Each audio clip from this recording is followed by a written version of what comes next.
এই ভিডিওতে তোমাদের পলিটিক্যাল সায়েন্স ডিএসসি 5 এর সাজেশনস দিয়ে দেবো, মানে অনার্স অ্যাকচুয়ালি। তো তোমাদের সিলেবাসটা একদম ছোট, তো এত ছোট সিলেবাসে কোশ্চেন্স করাটাও প্রচণ্ড ডিফিকাল্ট, এবং এই কারণের জন্য হয়তো তোমাদের প্রশ্ন ঘুরিয়ে ফিরে আসতে পারে ফর 5 মার্কসের জন্য বেসিক্যালি। এবার তোমরা যদি দেখো লাস্ট কয়েকটা সেমিস্টারে প্রশ্ন কিন্তু একটু এলাবোরেট করে দিচ্ছে। এলাবোরেট মিনস হচ্ছে কি, ধরো কোন একটা প্রশ্ন, জাস্ট একটা প্রশ্ন হয় ধর্মের ভূমিকা লেখো ভারতের রাজনীতিতে, তো ওটাকে ধরো একটুখানি লেন্দি করে দিল, তো অ্যান্সারসটা সেম হবে। যদি দেখো যে কোশ্চেন্সের মধ্যে ধর্ম আছে, তো ওটার পয়েন্ট অফ ভিউ লিখে দিও, ঠিক আছে?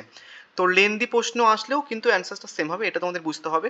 লেন্দি প্রশ্ন তোমাদের কিন্তু দিচ্ছে কয়েকটা সেমিস্টার অনার্সদের, বেসিক্যালি জেনারেলদের দেয় না, জেনারেলদের একদম ডিরেক্টলি দিয়ে দেয়, ঠিক আছে? এটা সিলেবাস যারা দেখো না দেখে নিতে পারো, এটা কোশ্চেন্স প্যাটার্ন। এবার আমি তোমাদের কয়েকটা প্রশ্ন দেখাচ্ছি, এটা একটুখানি দেখে নাও, স্ক্রিনশট মেরে নাও এটা।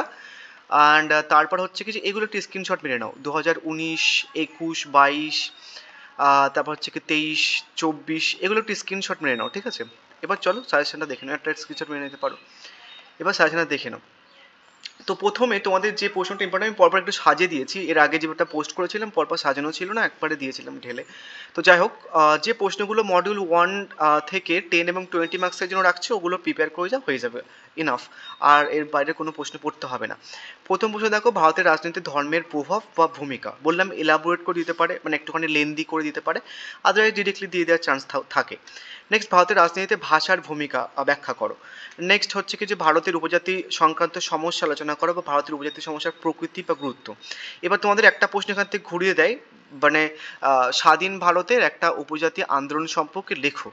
তো আন্দোলনটা প্রথম মডিউলে নেই যদিও, তাও তোমাদের কিন্তু কঠিন প্রশ্ন করলে তোমাদের কিন্তু দিতে পারে ঘুরিয়ে ফিরে, ঠিক আছে? নেক্সট প্রশ্ন হচ্ছে কি যে ভারতের রাজনীতিতে জাতপাতের বা জাতির ভূমিকা, বা ভারতের জাতিগত দ্বন্দ্বের উপর টিকা লেখো। নেক্সট, আঞ্চলিকতাবাদ বলতে কি বোঝো? ভারতের আঞ্চলিকতাবাদের উদ্ভবের পশ্চাতে কি কি কারণ দায়ী? ভারতের আঞ্চলিকতা উদ্ভবের যে কোনো 3টি কারণ বা ভারতের আঞ্চলিকতা উৎসের সম্পর্কে লেখো।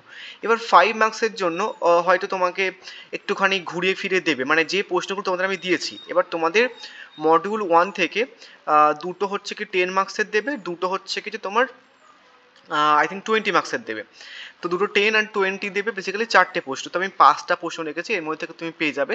5 মার্কসের জন্য সেপারেট আমি কয়েকটা প্রশ্ন দেখিয়েছি, বাট এর মধ্যে থেকে ঘুরিয়ে ফিরে দেবে, ঠিক আছে? ধরো একটি মানে ভারতের রাজনীতিতে জাতপাতের সম্পর্কে আলোচনা করো, বা জাতিগত দ্বন্দ্ব ঘুরিয়ে ফিরে দিল, এইভাবে কিন্তু দেয়। নেক্সট আসছে হচ্ছে কি যে মডিউল টু থেকে কোন কোন প্রশ্নগুলো করবে দেখো। ভারতের পরিবেশ আন্দোলনের একটি সংক্ষিপ্ত মূল্যায়ন করো, বা ভারতের নয়া সামাজিক আন্দোলনের বৈশিষ্ট্য। এবার 5 মার্কের জন্য কি দিতে পারে, যে কোনো একটি পরিবেশ আন্দোলন সম্পর্কে লেখো, বা পরিবেশ আন্দোলনের বৈশিষ্ট্য লেখো, ঠিক আছে? এবার দিতে পারে। তো যে কোনো একটি পরিবেশ আন্দোলন হচ্ছে কি ভারতের চিপকো আন্দোলন, বোঝা গেছে? এবার পরিবেশ আন্দোলনের বৈশিষ্ট্য দেখে নেবে তুমি যখন, মানে সংক্ষিপ্ত টিকা পড়ে নিচ্ছ, এবং বৈশিষ্ট্য ইজিলি লিখতে পারবে। তো 5 মার্কের জন্য ওইভাবে কিন্তু করবে।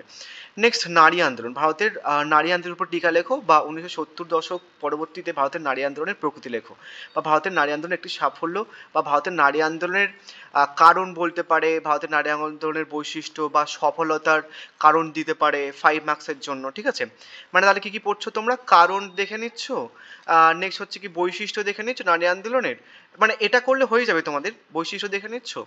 নেক্সট হচ্ছে কি যে সফলতার কারণ এমন, বা ভারতের যে কোনো একটি নারী আন্দোলন সম্পর্কে লেখো, এভাবে কিন্তু দিতে পারে ঘুরে ফিরে ফর 5 মার্কসের জন্য। তো বেসিক্যালি আমি এই জন্য শুধু নারী আন্দোলন দিয়ে দিয়েছি, বা বলতে পারো শুধু প্রকৃতি লেখো বা কিছু, তো একটা করলে হয়ে যাবে, বিভিন্নভাবে ঘুরে আসতে পারে, ওটা বলে দিলাম তোমাদের।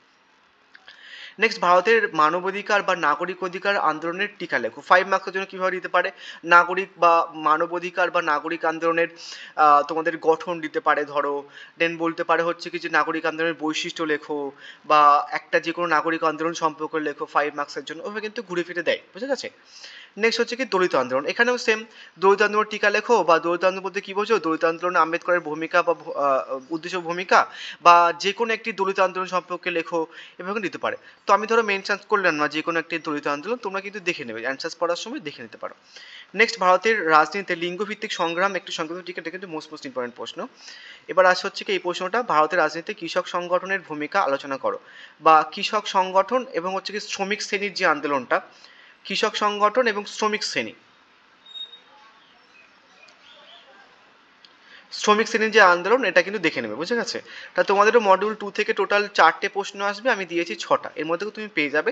যে কটা জিনিস বললাম মাথায় রেখে দিও, 5 মার্কসের জন্য কাজে লাগবে, বা প্রশ্ন ঘুরিয়ে বা কঠিন আসলেও কিন্তু কাজে লেগে যাবে।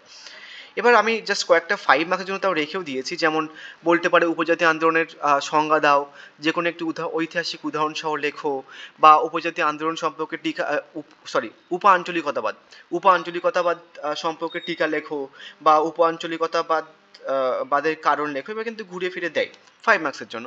নেক্সট, স্বাধীনতার পর ভারতের দুটি গুরুত্বপূর্ণ কৃষি ও শিল্প শ্রমিক শ্রেণীর আন্দোলন সম্পর্কে লেখো। এবং তোমাদের কিন্তু এই বছর আমি দিয়ে দিয়েছি, মানে এই জাস্ট মডিউল 2 থেকে। তো তোমাদের হয়তো যে কোনো দুটি আন্দোলন দিতে পারে, কৃষি আন্দোলন একটা এবং শিল্প শ্রমিক শ্রেণীর আন্দোলন একটা, এবার কিন্তু ঘুরে ফিরে দিতে পারে, তো দেখে নেবে বেসিক্যালি। নেক্সট প্রশ্ন হচ্ছে কি, জাতি ও জাতিগততার মধ্যে পার্থক্য উদাহরণসহ লেখো, আর আঞ্চলিকতাবাদ আর উপআঞ্চলিকতাবাদের পার্থক্য লেখো। এই কটা, যে কটা প্রশ্ন রেখেছি বেসিক্যালি এগুলো করলে হয়ে যাবে। তাহলে প্রথম মডিউল থেকে 5টা, সেকেন্ড মডিউল থেকে হচ্ছে কি 6টা, 11টা, আর এই 4টে, টোটাল 15টা। 15টা প্রশ্ন করে যাও, যে কটা কথা বললাম দেখে যাও, তাহলে 5 মার্কের জন্য কোনো অসুবিধা হবে না। আর 15 মার্কসের জন্য কোনো, এই 20 বা 10 মার্কসের জন্য কোনো অসুবিধা হবে না। So thank you.